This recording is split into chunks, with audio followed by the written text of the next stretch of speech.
देखो आज का टॉपिक है हमारा गॉस की प्रमेय की सहायता से कूलाम के नियम का सत्यापन।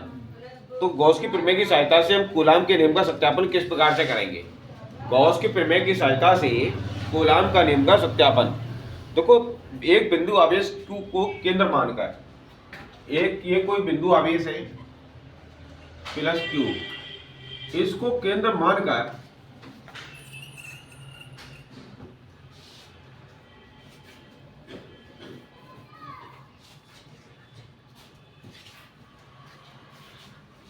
एक बिंदु आवेश प्लस Q को केंद्र मानकर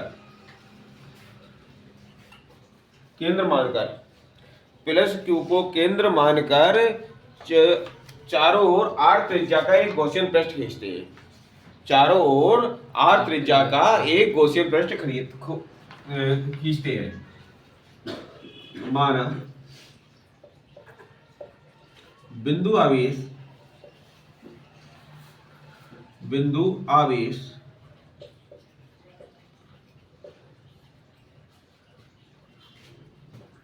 इस Q को केंद्र मानकर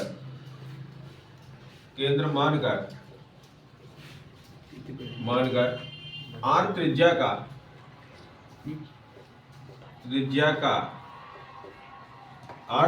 का एक गॉसियन पृष्ठ खींचते हैं। एक गॉसियन पृष्ठ खींचते हैं।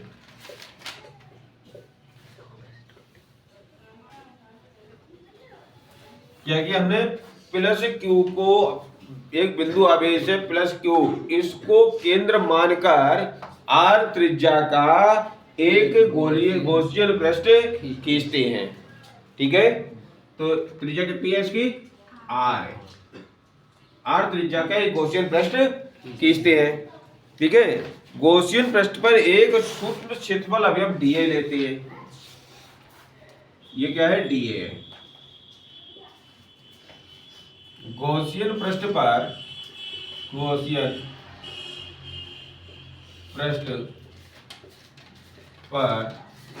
एक सूक्ष्म क्षेत्रफल अवयव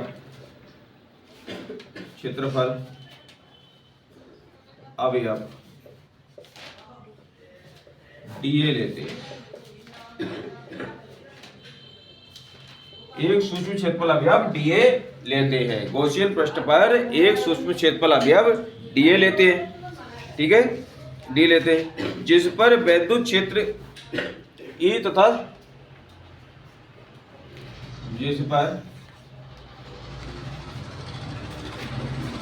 वैद्युत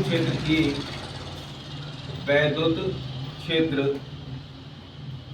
E तथा क्षेत्रफल A, वैद्युत क्षेत्र E तथा क्षेत्रफल A दोनों की दिशा समान है। दोनों की दिशा कैसी है? समान है। की दिशा दोनों की दिशा समान है। ये है हमारे पास में वैद्युत क्षेत्र E, और यहीं पर जो है क्या कहते हैं, एक क्षेत्रफल अवयव A है। ये तो dA हो गया, हमारा क्षेत्रफल अवयव dA हो गया। इनकी दोनों की दिशा क्या है? समान है, एक ही तरफ को दिष्ट है। दोनों की दिशा कैसी है? समान है। ठीक है, तो क्षेत्रफल अवयव से होकर गुजरने वाला वैद्युत फ्लक्स, क्षेत्रफल अवयव से होकर गुजरने वाला वैद्युत फ्लक्स, क्षेत्रफल अवयव से होकर गुजरने वाला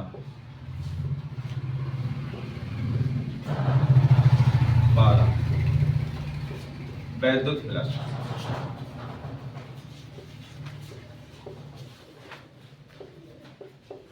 क्षेत्रफल अवयव से होकर गुजरने वाला वैद्युत फ्लक्स। क्षेत्रफल अवयव क्या है? dA है।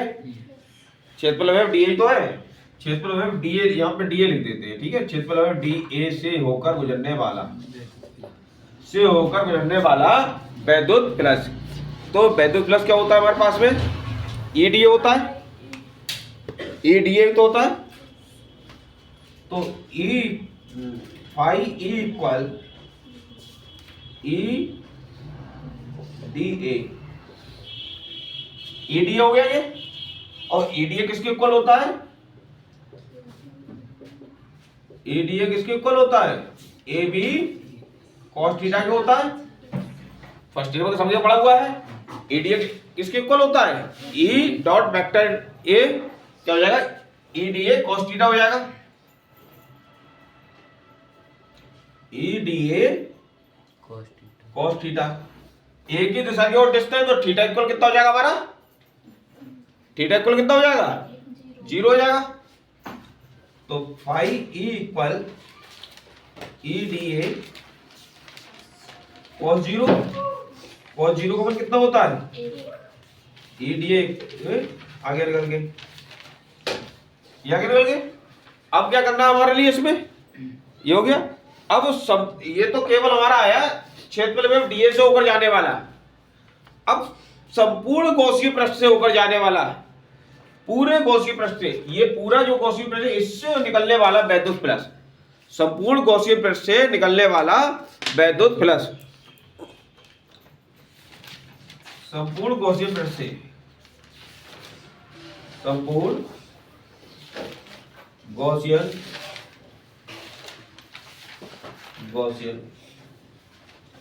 पृष्ठ से निकलने वाला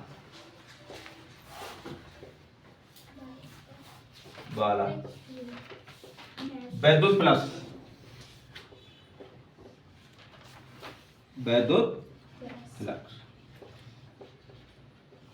अब संपूर्ण से निकलने वाला वैद्युत प्लस, कंप्लीट जो इसका जो पूरा जो सर्किल है इससे निकलने वाला वैद्युत प्लस। तो इसको हम क्या करेंगे, हम यहां कर दे रहे हैं सॉल्यूशन, उधर जगह नीचे कम रह जाएगी, यहां कर देंगे।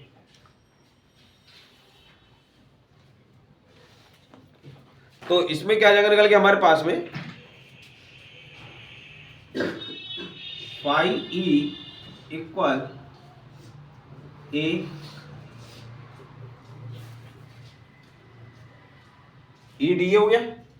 अच्छा यहां पर हम जो एस लिख दे रहे हैं ये संपूर्ण का है, पूरे का है, इसका मतलब संपूर्ण का है, एस का मतलब इसलिए ऐसे कहा जाता है। और ये बराबर किसके हो जाएगा हमारा,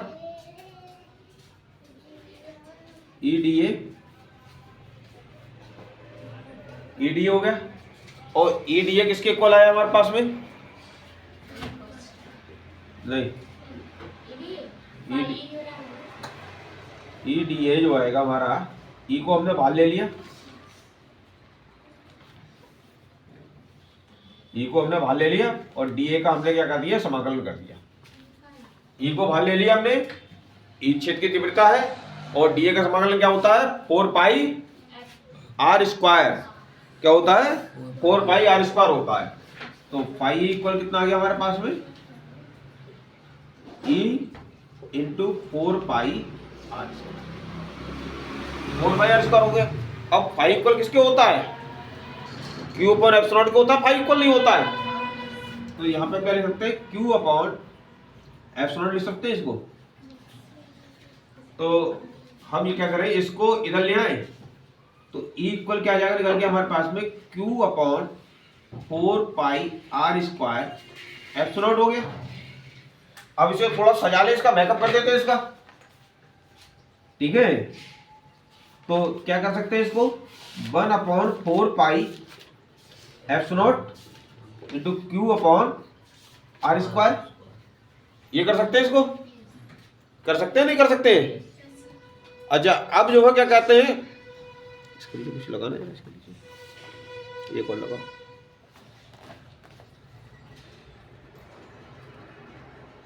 ठीक है। अब हम क्या कर सकते हैं, इसके लिए जो है हमें निकालना क्या है, कूलाम के लिए सत्तावन निकलना है। ई इक्वल क्या होता है, एफ अपॉन क्यू नॉट होता है, E equal F upon Q not होता है, नहीं होता है। होता है। और एफ इक्वल क्या हो जाएगा हमारे पास में, ई क्यू नॉट हो गया, ई क्यू नॉट हो गया। अब हम क्या करें, यहाँ पे ई की वैल्यू लगा दें। हम यहाँ पे क्या करें, ई की वैल्यू लगा देते हैं। ये आ गया हमारा एफ इक्वल आ गया। तो एफ इक्वल ई की वैल्यू कितनी है, 1/4 pi epsilon 0 Q naught upon R square. हो गया, यही तो होता कूलम का नियम, हो गया ये। तो सिर्फ क्या है, प्लस क्यू आवेश को केंद्र मानकर हमने आर त्रिज्या का एक गॉसियन पृष्ठ खींचा। ठीक है, आर त्रिज्या का क्या करा हमने, एक गॉसियन पृष्ठ खींचा। उसके बाद में क्या है, गॉसियन पृष्ठ में एक सूक्ष्म क्षेत्रफल अवयव डीए लिया। गॉसियन पृष्ठ पर एक सूक्ष्म क्षेत्रफल अवयव डीए लेते हैं। इस पर वैद्युत क्षेत्र ई और क्षेत्रफल अवयव डीए की दिशा जो होती है वो क्या होती है, दोनों दिशा क्या होती है, समान होती है। दोनों दिशा कैसी है, समान है। तो क्षेत्रफल अवयव डीए से होकर गुजरने वाला, केवल डीए से होकर जाने वाला वैद्युत फ्लक्स निकाला हमने। डीए से होकर वैद्युत फ्लक्स क्या होता है, ई डीए होता है। ये किसके बराबर हो गया हमारे, ए डीए कॉस थीटा के हो गया। थीटा क्या हो गया हमारा, 0 डिग्री हो गया। ठीक है, 0 का मान कितना होता है, 1 होता है। तो फाई बराबर आ गया ई डीए। अब संपूर्ण गॉसियन पृष्ठ से होकर निकलने वाला वैद्युत फ्लक्स, संपूर्ण से पूरे से निकलने वाला, तो फाई इक्वल बंद समाकलन ईडीए बराबर किसके हो गया, ईडीए के था। ईडीए हमने निकाला था, ईडीए के बराबर निकाला था हमने। यहाँ पे हमने क्या करा था, ईडीए के बराबर निकाला था। अब क्या करेंगे, यहाँ पे ये ई बाहर ले लिया, डीए आगे निकल के, डीए का हमने क्या करा, समाकलन कर दिया। डीए का समाकलन क्या होता है, 4 पाई आर स्क्वायर होता है। ठीक है, उसके बाद में इसको हमने क्या कर दिया, थोड़ा सा सजा दिया। सजाने के लिए हमने क्या करा, इसको ई को यही रोका, इसको इधर ले आए।